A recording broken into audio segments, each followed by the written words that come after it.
हम पढ़ रहे हैं लेसन नंबर 16 साइंस का। तो ये हो गया 438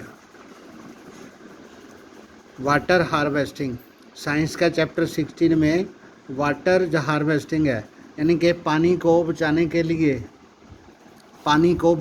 लिए हम सबसे ज़्यादा जो पानी यूज़ करते हैं, क्योंकि नदियों का तालाबों का दूसरा पानी साफ़ नहीं होता, तो पीने के लिए हम ग्राउंड वाटर यूज़ करते हैं। तो ग्राउंड वाटर को रिप्लेनिश करना बहुत ज़्यादा आवश्यक होता है।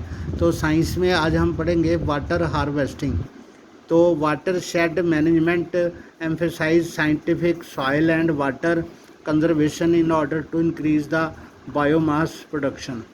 बायोमास का मतलब है पशु वगैरह, जहाँ पौधे वगैरह जो उनकी पैदावार ज़्यादा करने के लिए हम लोगों को सॉइल की और पानी की कंजर्वेशन का बहुत ज़्यादा ज़रूरी होता है। मतलब वाटर शेड मैनेजमेंट है इसको, उसका प्रबंधन कहते हैं। तो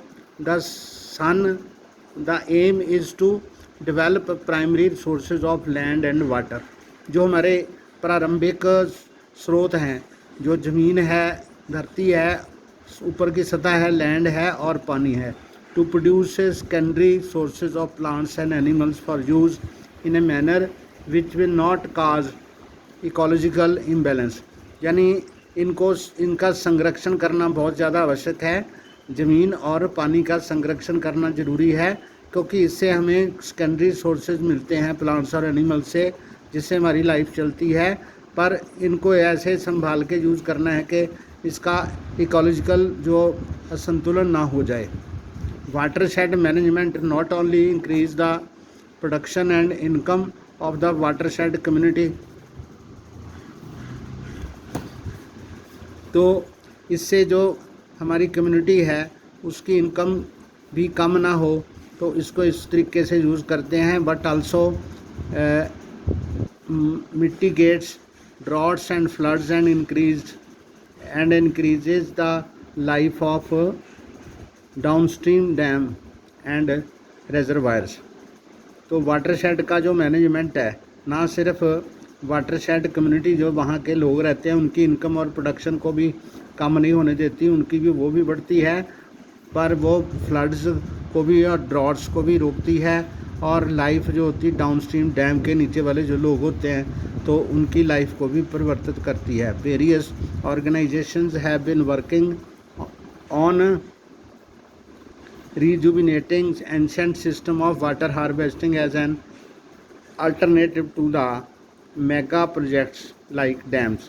तो हमारे पुरातन समय से चले आ रहे जो वाटर शेड के प्रोग्राम हैं और जो डैम है उनको साथ साथ में चलाते हुए हम चलते हैं।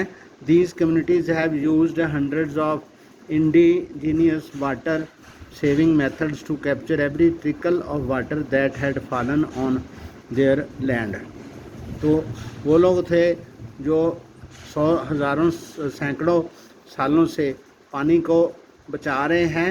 तो हर बूंद जो पानी की जो धरती पर बारिश से गिरती है उसको हमने बचाना है।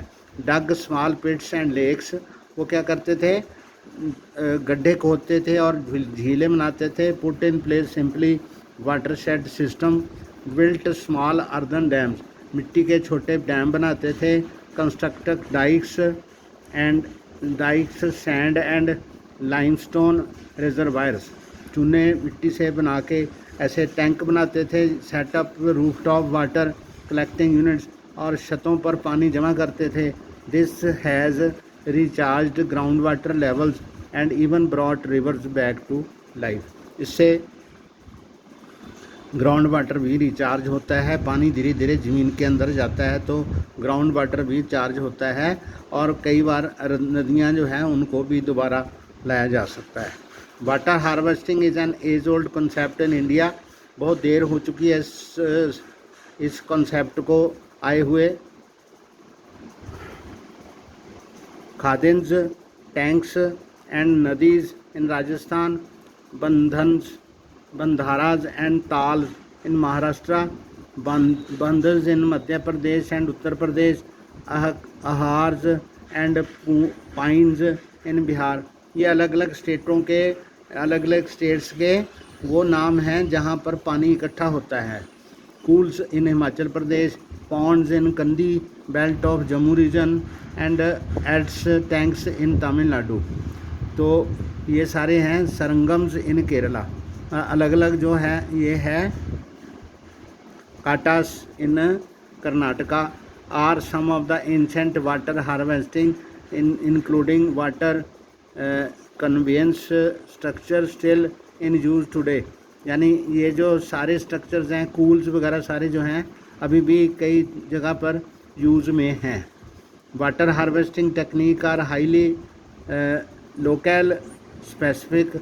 ये यानी कि आम जो जनता है, आम लोग हैं, उनके लिए कारगर है। And the benefits are also localised.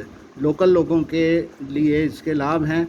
Giving people control over their local water resources ensure that mismanagement and over exploitation of these resources is reduced. यानी कि लोगों के हाथ में है, उनके जो पानी वाले जो रिसोर्सेज हैं उनके अपने हाथ में हैं, इसलिए इससे ये निश्चित होता है कि ऐसे पानी का दुष्प्रयोग ना हो।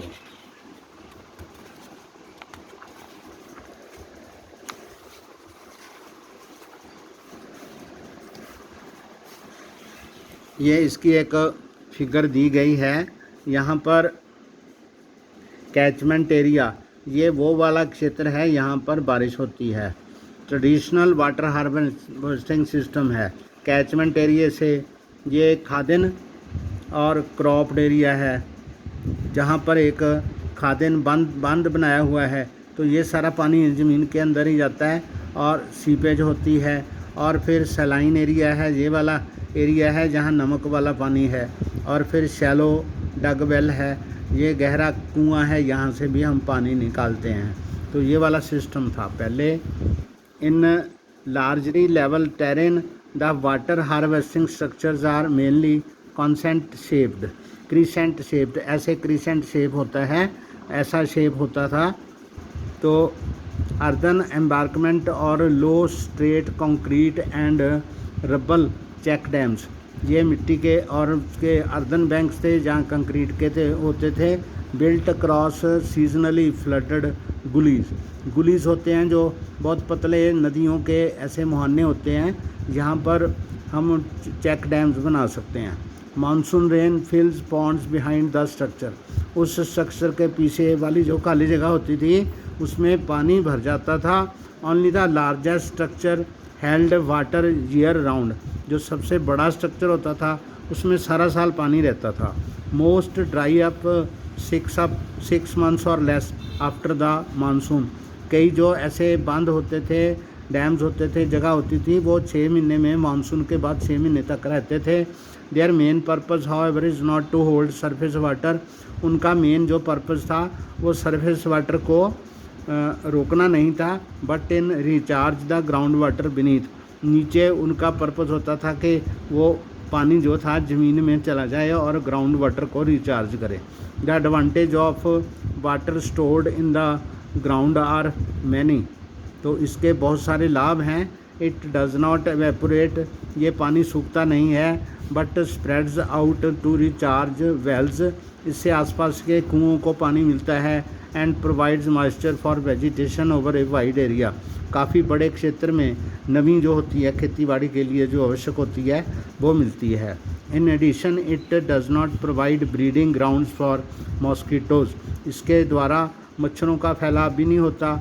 Like stagnant water collected in ponds और आर्टिफिशियल लेक्स में जो पानी जमा होता है उसके ऊपर मच्छर भी आते हैं, लेकिन यहाँ पर नहीं आता। The ground water is also relatively protected from contamination by humans and animal waste.